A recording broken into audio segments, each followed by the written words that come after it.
diriger un pays, c'est faire en sorte que euh, les générations futures puissent vivre mieux que,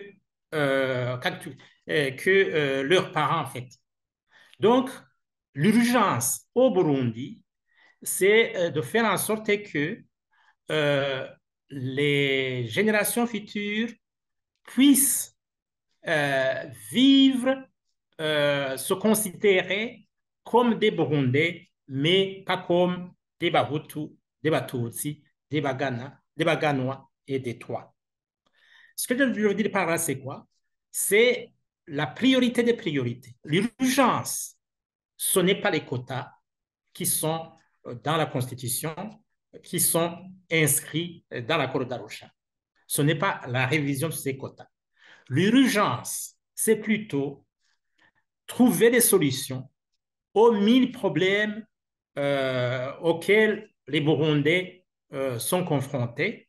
C'est la faim, c'est la misère, la pauvreté, c'est la faim et la maladie, c'est les prisonniers qui sont justement coffrés, c'est la question économique. Je rappellerai que le Burundi, aujourd'hui, est le premier pays le plus pauvre au monde.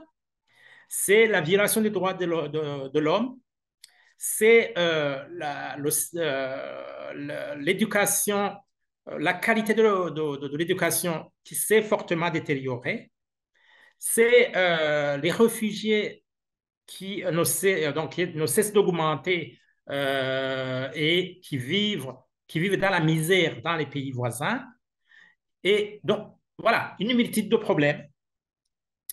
Et c'est ça, donc l'urgence. L'urgence, c'est vraiment trouver une solution à ces problèmes.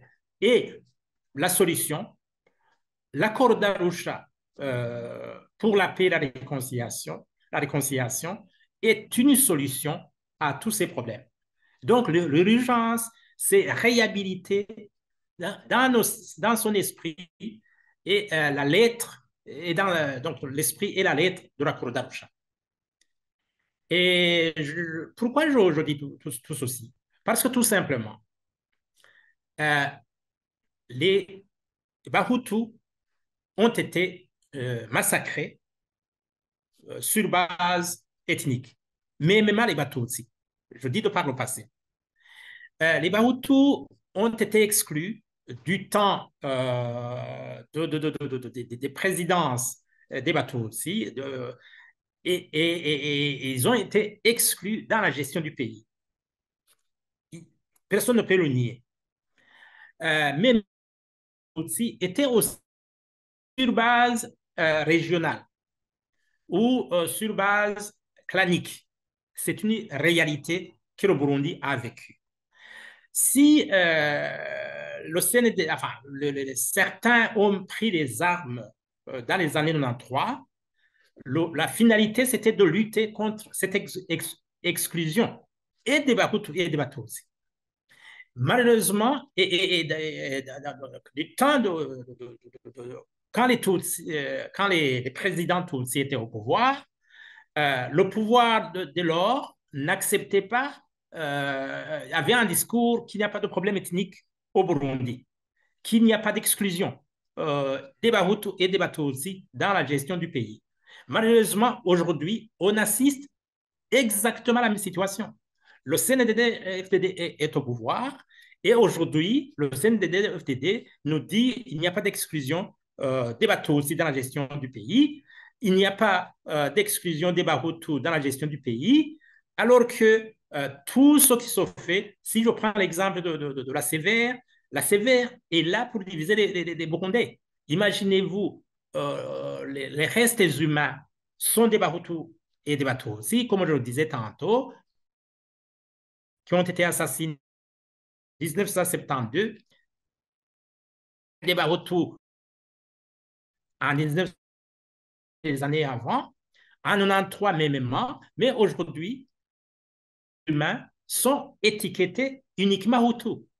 Vous voyez, Si je prends le comportement des ministres de l'Intérieur depuis 2005, ils se sont démarqués dans la division des partis politiques, hein, dans la même, jusqu'à interdire certains partis politiques d'exercer sur le sol burundais. L'exemple parlant, c'est aujourd'hui, c'est le FNL qui est devenu le CNL, et aujourd'hui, le CNL n'a plus le droit de fonctionner sur tout le territoire national. Donc, vous voyez, donc aujourd'hui, l'on assiste à cette exclusion sur base ethnique et aussi sur base politique. Donc, l'urgence, ce n'est pas aller parler, discuter, échanger sur le maintien ou pas des quotas dans la Constitution comme dans l'accord d'Arusha. Plutôt, l'urgence, c'est de voir comment restaurer la paix sur tout le territoire national et pour tous les Burundais, c'est lutter contre la pauvreté, la misère, la faim, la maladie, c'est libérer les prisonniers politiques, c'est créer des conditions pour que les réfugiés puissent rentrer, et etc., etc. C'est relancer l'économie pour que bon, l'activité économique au Burundi puisse, disons, s'améliorer et faire en sorte que les Burundais puissent avoir un revenu consistant, etc., etc. Donc, la priorité des priorités, ce n'est pas vraiment les quotas. La question des quotas, c'est plutôt euh, créer des conditions pour que les générations futures puissent vivre mieux nous, que la situation d'aujourd'hui, en fait. Et faire en sorte que, et préparer ces générations futures à se considérer comme des Barundi plutôt que des Bahutus, des Batutsi, des Baganois et des Batois. Ce qui est derrière ces manœuvres, c'est une façon de distraire les Burundais. C'est tout simplement une façon de sonder quelques Burundais qui ont été invités pour que demain, le pouvoir en place dise que ils ont consulté, et le pouvoir qu'il a consulté les Burundais afin de modifier le code électoral. Ce qui les intéresse, c'est vraiment la préparation des élections de 2025-2027 dans le seul but que le CNDD-FDD reste au pouvoir et qu'il n'y ait pas de concurrents sur le plan politique.